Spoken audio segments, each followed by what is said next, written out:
اعوذ باللہ من الشیطان الرجیم بسم اللہ الرحمن الرحیم رب اشرح لی صدری ویسر لی امری واحلل عقدۃ من لسانی یفقہوا قولی۔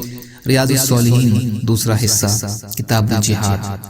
خرید و فروخت اور لین دین میں نرمی اور ادائیگی اور تقاضا کرنے میں اچھا رویہ اختیار کرنے، تولنے اور ناپنے کی فضیلت اور کم تولنے اور ناپنے کی مناہی، اور مالدار کے تنگدست کو مہلت دینے اور اس کے قرض کو معاف کر دینے کی فضیلت۔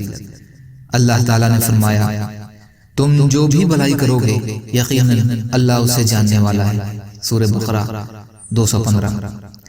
اللہ تعالیٰ فرماتے ہیں، اے میری قوم، انصاف کے ساتھ ناپ تول پورا کیا کرو اور لوگوں کو ان کی چیزیں کم نہ دیا کرو۔ سورہ ہود آیت 85۔ اللہ تعالیٰ فرماتے ہیں، ناپ تول میں کمی کرنے والوں کے لیے خرابی ہے، جو لوگوں سے خود ناپ کر پورا کر لیتے ہیں، مگر جب ناپ یا تول کر دوسروں کو دیتے ہیں تو کم دیتے ہیں۔ کیا ان کو یقین نہیں ہے کہ وہ ایک بڑے دن میں اٹھائے جائیں گے جس دن تمام لوگ رب العالمین کے سامنے کھڑے ہوں گے۔ سورہ مطففین آیت 1 سے 6۔ حضرت ابو ہریرہ رضی اللہ تعالیٰ عنہ سے روایت ہے کہ ایک آدمی نبی اکرم صلی اللہ علیہ وسلم کی خدمت میں آیا اور آپ سے تقاضا کرنے لگا، اور اس نے آپ سے کڑوا رویہ اختیار کیا، تو صحابہ رضی اللہ تعالیٰ عنہ نے اسے ڈانٹنے کا ارادہ کیا۔ رسول اللہ صلی اللہ علیہ وسلم نے فرمایا، اسے چھوڑ دو، اسے اتنی عمر کا جانور دے دو جتنی عمر کا جانور اس کا تھا۔ صحابہ رضی اللہ تعالیٰ عنہ نے عرض کیا، یا رسول اللہ، اس جیسا تو ہم نہیں پاتے، البتہ اس سے بہتر اور زیادہ عمر والا ہے۔ آپ نے فرمایا، وہی اسے دے دو، اس لیے کہ تم میں بہتر وہ ہے جو ادائیگی میں سب سے اچھا ہے۔ بخاری اور مسلم۔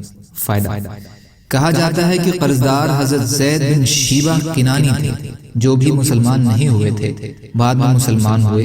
اسی لیے نبی اکرم صلی اللہ علیہ وسلم عزت کے تقاضوں کا دھیان نہیں رکھا اور مطالبہ کرنے میں سخت رویہ اختیار کیا۔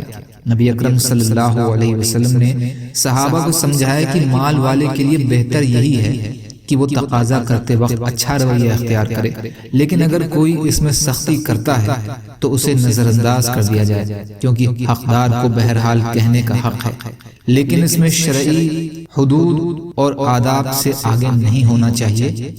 قرض لینے والا اگر اپنی مرضی سے ادائیگی کے وقت قرض اور حق سے زیادہ ادا کر دے تو مستحب ہے، اور مال والا قرضدار کی طرف سے زیادتی کا مطالبہ ہوگا تو یہ سود ہوگا، جس کا لینا نہ جائز ہے نہ دینا جائز ہے۔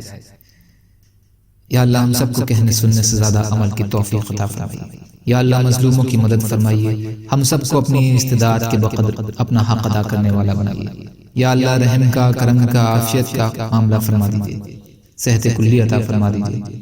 سبحان ربک رب العزت عما یصفون وسلام علی المرسلین والحمد للہ رب العالمین برحمتک یا ارحم الراحمین۔ لا الہ الا اللہ محمد رسول اللہ، والسلام علیکم۔